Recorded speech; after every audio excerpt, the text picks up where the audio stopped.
Assalamualaikum teman-teman. Kembali bersama saya dalam Geofisik Series. Jika pada video-video sebelumnya, di mana saya berbagi mengenai metode potensial, yaitu graviti dan magnetik, maka pada kesempatan kali ini saya ingin berbagi mengenai metode listrik. Salah satunya metode resistivity ini, teman-teman. Atau dalam bahasa Indonesia, metode hambatan jenis atau tahanan jenis listrik, teman-teman. Jangan lupa sebelum itu untuk like, subscribe, share, dan komen, teman-teman. Likers dan subscribers itu adalah energi dan vitamin buat saya untuk terus berkreasi dan berbagi hal-hal yang menarik dan bermanfaat tentunya, teman-teman. Jadi jangan lupa untuk mengajak teman-teman lainnya untuk mensubscribe channel ini, teman-teman. Oke, jadi untuk materi saya ambil dari internet dan beberapa dari jurnal-jurnal dan paper yang sifatnya terbuka untuk umum. Selebihnya saya ambil dari pengetahuan dan pemahaman saya tentang resistivity. Oleh karena itu, jika ada hal-hal yang kurang pas dalam penyampaiannya, saya mohon kritik, saran, masukannya di kolom komentar. Saya terbuka untuk semua itu, teman-teman. Oke. Agenda hari ini saya ingin mulai dengan menerangkan apa itu resistivity dan apa itu eksplorasi resistivity. Bagaimana metode resistivity ini bekerja, dan yang terakhir, studi kasus dari aplikasi metode resistivity ini di kondisi real di lapangan. Oke, saya ingin mulai dengan teori dan konsep dasarnya ya, teman-teman. Jadi, seperti halnya metode potensial, di mana gravity itu akan berhubungan dengan eh, hukum Newton dan magnetik akan berhubungan dengan hukum Coulomb, maka resistivity ini dia berdasarkan hukum dari Ohm, di mana si Ohm ini dia mengadakan eksperimen dengan cara mengalirkan arus listrik ke dalam sebuah konduktor, di mana menurut si Ohm, jika arus ini melalui konduktor antara elektroda positif dan negatif ini, maka arus listrik ini akan berbanding lurus dengan tegangan V. Dan dinyatakan dalam rumus kuat arus I sama dengan tegangan V per resisten R. Jadi, atau dinyatakan dalam tegangan V berbanding lurus dengan kuat arus dikali dengan resisten. Jadi, dalam hal ini, resisten ini adalah konstanta, teman-teman. Jadi, jika kita mempunyai sebuah material, dalam hal ini adalah sebagai kawat listrik yang mempunyai bidang luas A dan mempunyai panjang L, maka arus listrik yang mengalir pada kawat ini akan berbanding lurus dengan luas bidang A dan beda tegangan V dari V1 ke V2 dan berbanding terbalik dengan tahanan jenis atau resistivity Rho dan panjang dari kabel ini, teman-teman. Jadi, resistivity di sini adalah merupakan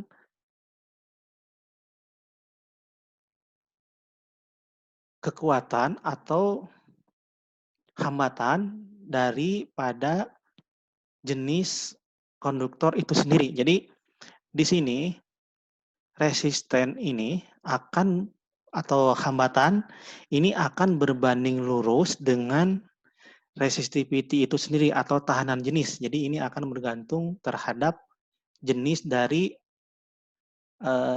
medium itu sendiri. Oke, teman-teman, seperti itu. Kalau di sini mungkin mediumnya itu kabel atau kawat ini, teman-teman. Seperti itu. Dari mana semua persamaan ini? Di sini saya tidak akan masuk lebih dalam dan detail ke bagaimana menurunkan persamaan ini. Saya ingin menerangkan konsep dasarnya dan garis besar bagaimana resistivity itu secara konsep apa dan bagaimana cara mendapatkannya. Jadi pada pengukuran resistivity yang diukur itu adalah resistivity rho A ini. Ini adalah resistivity semu, di mana dia berbanding lurus dengan beda potensial V dan berbanding terbalik dengan arus listrik, teman-teman. Seperti itu, teman-teman. Jadi, kalau kita analogikan bidang dari kawat ini sebagai batuan, di mana batuan itu juga merupakan medium penghantar listrik. Jadi, anggaplah listrik ini sebagai konduktor. Jadi, di sini resistivity batuan sendiri diartikan sebagai kemampuan batuan dalam menahan arus yang mengalir di dalam batuan tersebut. Jadi begini teman-teman, jadi batuan itu sendiri sebenarnya merupakan medium yang bisa menghantarkan listrik teman-teman. Seberapa besarnya dia bisa menahan itu tergantung dari tipe batuan itu sendiri teman-teman. Jadi karena batuan itu disusun oleh beberapa mineral, maka dia akan memiliki nilai resistivity yang berbeda-beda juga teman-teman. Jadi resistivity batuan ini akan sangat dipengaruhi oleh porositas, kandungan fluida, dan mineralnya sendiri teman-teman. Jadi menurut si Telford pada tahun 1982, dia menyatakan kalau arus listrik yang mengalir di batuan dia dibagi menjadi 3. Jadi ada arus konduksi elektronik, ada konduksi elektrolitik, dan konduksi dielektrik. Jadi kalau konduksi elektronik, jadi batuan itu dianggap sebagai batuan yang disusun oleh beberapa mineral. Jadi dalam mineral itu sendiri ada elektron-elektron bebas. Jadi arus listrik akan mengalir pada elektron-elektron bebas itu. Itu yang dinamakan konduksi elektronik, teman-teman. Selanjutnya untuk konduksi elektrolitik, jadi batuan yang mempunyai porositas, di mana porositas tersebut diisi oleh fluida. Dan di dalam fluida itu sendiri, itu ada elektron-elektron bebas. Jadi arus listrik akan mengalir pada elektron-elektron bebas di dalam fluida itu sendiri, teman-teman. Seperti itu. Dan yang terakhir itu konduksi dielektrik. Jadi konduksi dielektrik ini, jadi batuan ini pada kenyataannya dia merupakan konduktor listrik yang jelek. Artinya batu itu sendiri elektron-elektron itu pada batuan yang konduktor yang jelek akan dalam posisi diam, tidak bergerak. Jadi pada saat ada arus listrik dari luar, maka itu akan menggerakkan elektron-elektron yang tadinya diam menjadi bergerak sehingga arus listrik menjadi menjalar pada batuan itu sendiri. Itu yang dinamakan konduksi dielektrik. Dan yang dilakukan di survei resistivity ini adalah konduksi dielektrik, di mana kita memberikan medan listrik ke dalam batuan. Seperti itu teman-teman. Jadi survei resistivity ini akan mengukur variasi dari resistivity batuan, teman-teman. Jadi resistivity dalam hal ini adalah tahanan atau hambatan jenis batuan, teman-teman. Jadi parameter yang dicari itu adalah konduktivitas. Jadi konduktivitas ini akan terbalik dengan resistivity. Di mana jika batuan memiliki resistivity yang kecil, maka kemampuan untuk menghambat listriknya itu besar. Jadi konduktivitasnya itu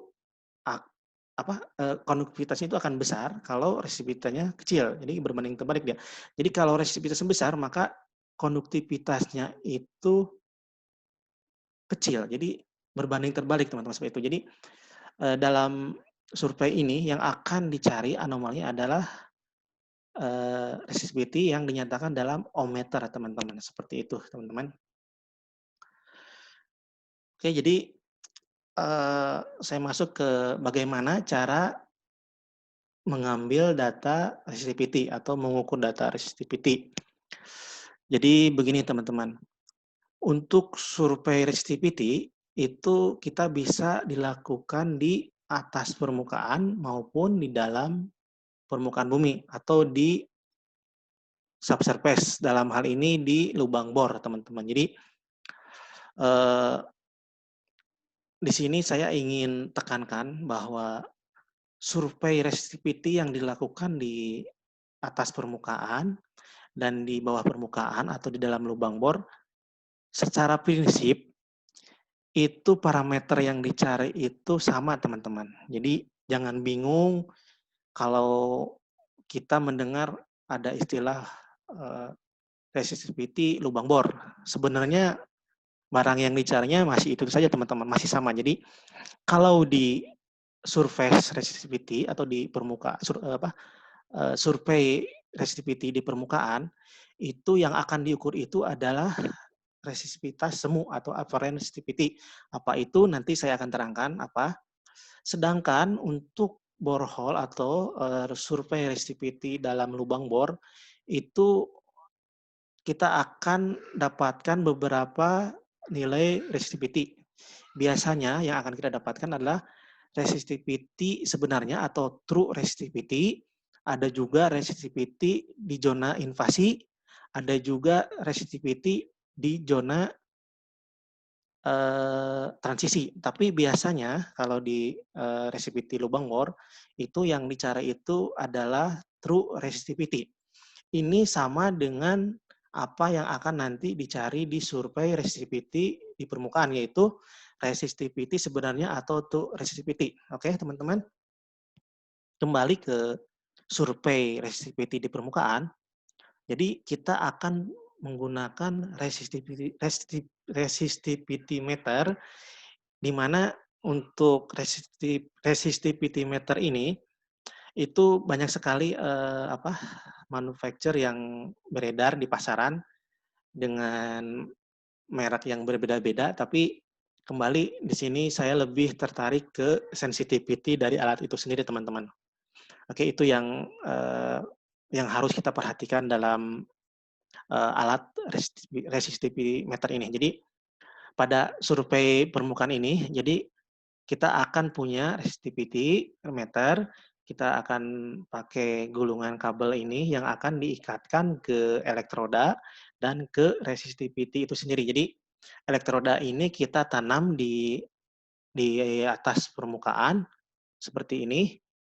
Jadi kita alirkan arus listrik ke dalam elektroda ini dan resistivity meter ini akan mengukur beda potensial. Jadi beda potensial itu sendiri berbanding lurus dengan nilai dari resistivity itu sendiri. Jadi dalam hal ini resistivity yang terekam ada resistivity semu. Oke, teman-teman. Jadi seperti itu untuk survei di atas permukaan.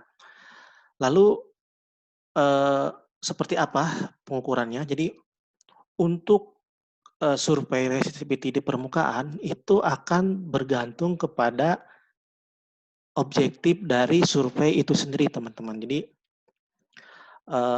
misalnya target yang kita cari itu agak apa di dalam atau di zona dangkal. Jadi itu akan berhubungan dengan metode akuisisinya itu sendiri, teman-teman.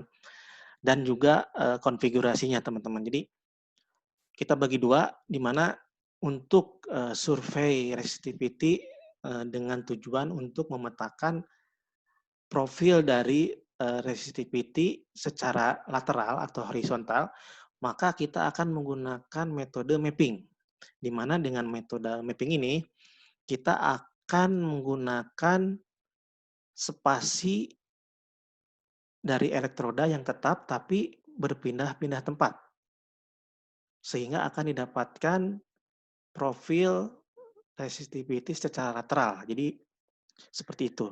Kalau di konfigurasinya biasanya mapping ini akan memakai konfigurasi elektrode winner, dipol-dipol, ataupun pol-dipol.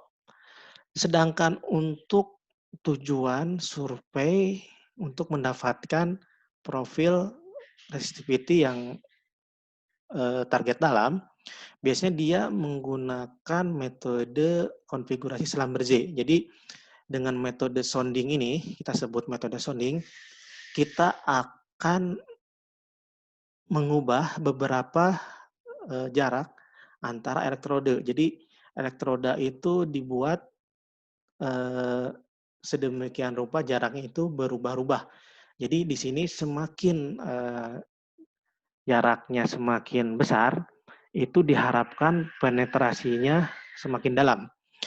Jadi tujuannya ini untuk mendapatkan profil resistivity secara vertikal, teman-teman. Seperti itu, teman-teman. Jadi kembali saya tekankan, jangan bingung dengan apa itu yang disebut survei resistivity di permukaan dengan di lubang sumur.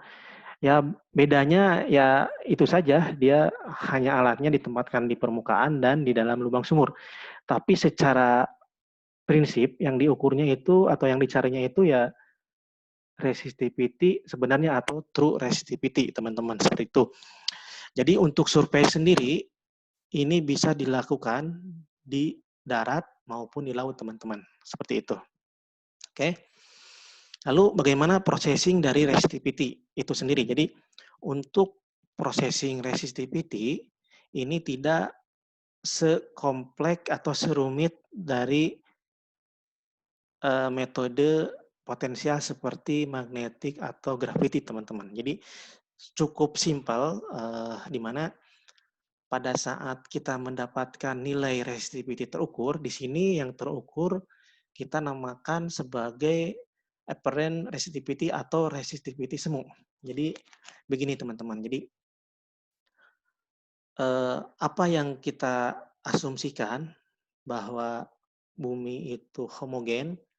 Jadi kalau kita asumsikan bumi itu homogen, maka pada saat kita melakukan pengukuran resistivity, maka seolah-olah kita akan mendapatkan nilai resistivity yang sebenarnya di beberapa titik, walaupun dengan beberapa jarak elektrode yang berbeda.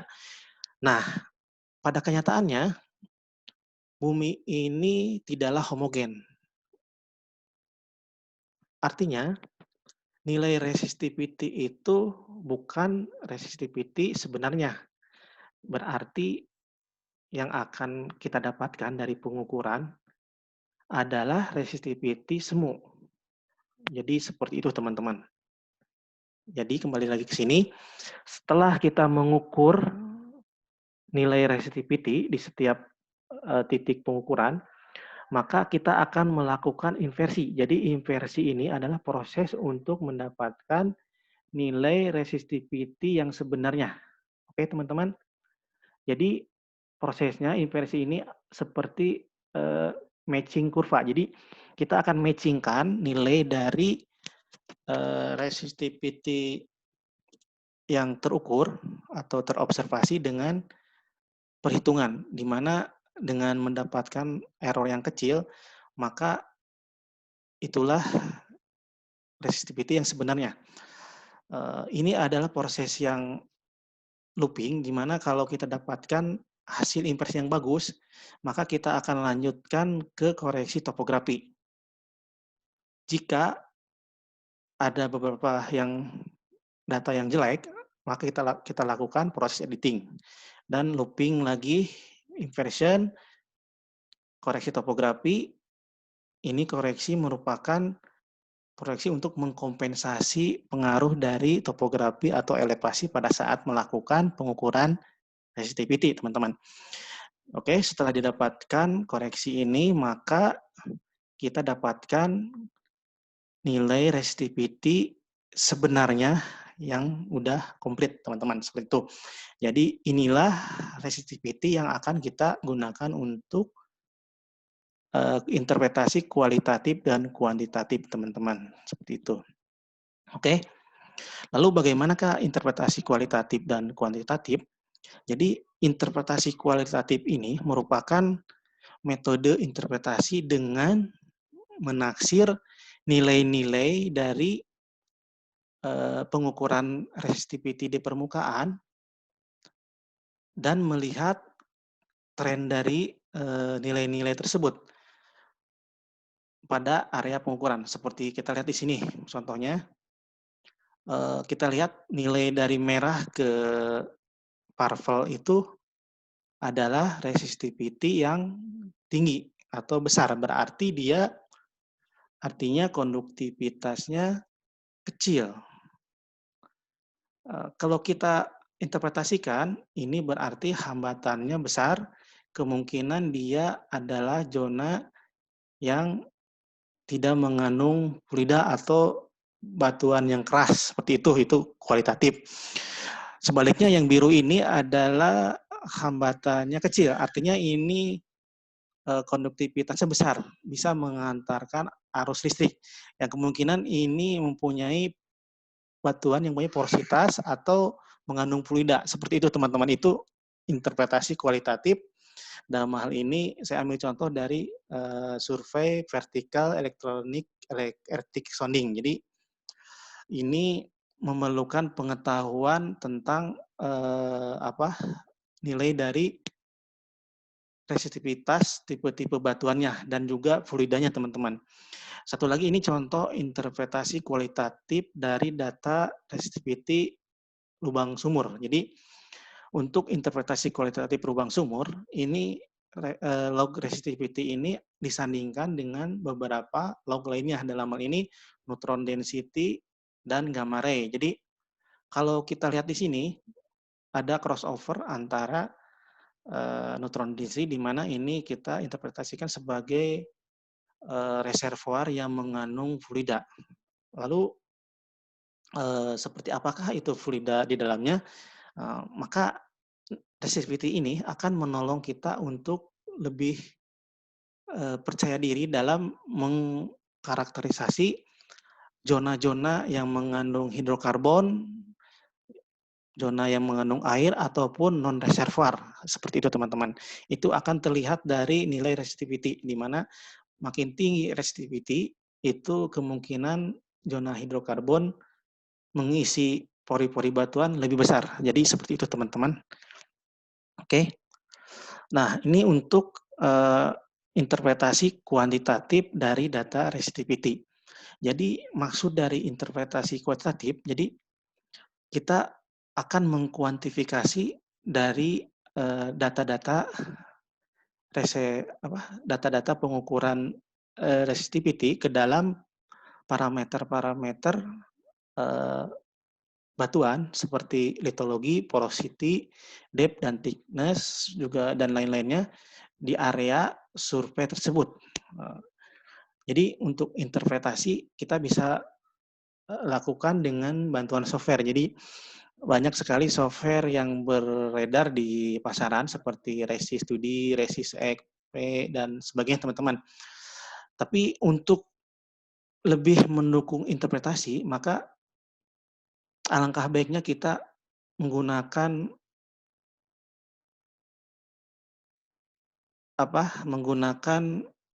justifikasi atau referensi dari nilai-nilai resistivity masing-masing batuan. Dalam hal ini sebagai contoh saya ambil batuan yang terisi oleh air atau fluida dengan batuan kering, di mana kita lihat batuan yang terisi fluida dia memiliki nilai konduktivitas yang besar dan resistivity yang kecil. Ya, itu akan menolong kita untuk menginterpretasikan secara kuantitatif di mana zona-zona interest kita. Oke, teman-teman. Saya ambil contoh di sini untuk interpretasi kuantitatif. Jadi pada saat melakukan pengukuran resistivity, maka akan mendapatkan profil dari resistivity itu sendiri dalam bentuk kontur. Kemudian kita lakukan modeling dengan modeling bisa VES atau vertical electric sounding sampai didapatkan profil ketebalan dan juga profil kedalaman dari zona target kita. Dari sini kita bisa modelkan sampai ke dalam model geologi, di mana dari model geologi ini kita coba gambarkan mana zona-zona yang mempunyai resistivitas yang tinggi dan mana zona-zona yang mempunyai nilai resistivity yang kecil. Itu nanti akan berasosiasi dengan zona-zona yang mengandung aquifer dan zona-zona yang tidak memiliki porositas. Seperti itu teman-teman. Jadi ini contoh untuk interpretasi kuantitatif teman-teman, seperti itu. Oke. Dan dari sini kita bisa mengambil semacam keputusan di area mana kita akan mengebor dan juga akan memproduksi air. Ini salah satu contoh untuk interpretasi kuantitatif. Oke, saya coba ambil 3 contoh aplikasi metode resistivity. Pertama, resistivity survei untuk eksplorasi air tanah, teman-teman. Jadi, untuk eksplorasi air tanah ini, saya ambil contoh di Udang Melaka. Jadi, dia menggunakan survei 2 dimensi resistivity. Jadi, dia membuat lintasan survei, hanya 2 lintasan. Masing-masing lintasan ini dia menggunakan 2 elektroda yang berbeda. Jadi pertama, spasi elektroda yang kecil dengan spasi elektroda yang lebih besar. Jadi untuk lintasan satu ini terlihat kalau kita menggunakan spasi elektroda yang besar, maka resolusi dalam memetakan zona-zona yang yang low resistivity itu menjadi lebih beresolusi tinggi. Kita lihat di sini kalau pakai resolusi pakai elektroda yang spasi yang besar, kita lihat lebih jelas gitu dalam membedakan mana zona yang mengandung aquifer, mana yang bukan zona aquifer. Begitupun lintasan kedua, kita lihat di sini terlihat kalau zona aquifer dengan menggunakan elektroda yang spasi kecil, ini resolusi lateralnya kurang begitu jelas, teman-teman. Ini berbeda dengan resolusi dengan elektroda yang lebar. Jadi dia resolusinya lebih tinggi. Kemenerusan dari aquifer ini bisa kita telusuri secara lateral, teman-teman. Ini salah satu contoh untuk survei 2 dimensi, teman-teman, resistivity. Ini sangat bagus. Oke, untuk berikutnya metode resistivity untuk eksplorasi geotermal. Saya ambil contoh untuk eksplorasi ini di Sinai, Mesir. Jadi ini merupakan survei regional 2 dimensi. Jadi dia melakukan survei 2D resistivity. Lalu dari survei 2D ini dia coba melakukan pseudo 3D. Dalam hal ini dengan beberapa spasi elektroda. Jadi ini dari sini ke sini itu elektroda yang kecil sampai ke spasi elektroda yang besar. Terus dia lakukan modeling kedalaman dan ketebalan menggunakan VS model sampai didapatkan model penampang bawah permukaannya dari survei ini dan dia interpretasikan bahwa zona kuning ini dengan nilai resistivity yang rendah sebagai zona hot spring. Artinya kemungkinan ini zona dengan temperatur yang lebih tinggi. Oke. Selanjutnya dia tampilkan beberapa lintasan sehingga didapatkan gambaran seperti gambaran 3 dimensi di mana hot spring ini, kemenerusannya bisa kita trace dari nilai-nilai resistivity ini, teman-teman. Seperti itu. Selanjutnya ini penggunaan metode survei geolistik atau resistivity untuk eksplorasi minyak atau minyak batu pasir di Kanada. Jadi ini merupakan lapangan minyak dangkal. Jadi pemboran sumur membuktikan kalau di sini udah proven atau terbukti mengandung minyak. Lalu bagaimanakah persebaran secara lateralnya seperti apa? Nah, dengan melakukan survei itu di resistivity, maka dia mencoba memetakan kemenerusan dari minyak ini atau minyak pasir ini seperti apa, dengan asumsi kalau zona yang mengandung minyak akan memiliki resistivity yang besar. Ini bisa kita lihat dari data resistivity, teman-teman, di zona sand sini, teman-teman. Nah, dari situ dia melakukan survei mapping. Jadi untuk mendapatkan gambaran secara lateral, teman-teman. Sehingga didapatkan profil resistivity di mana zona yang mengandung minyak itu cenderung memiliki resistivity yang besar, teman-teman. Ini yang warna merah, ini adalah minyak, teman-teman, seperti itu.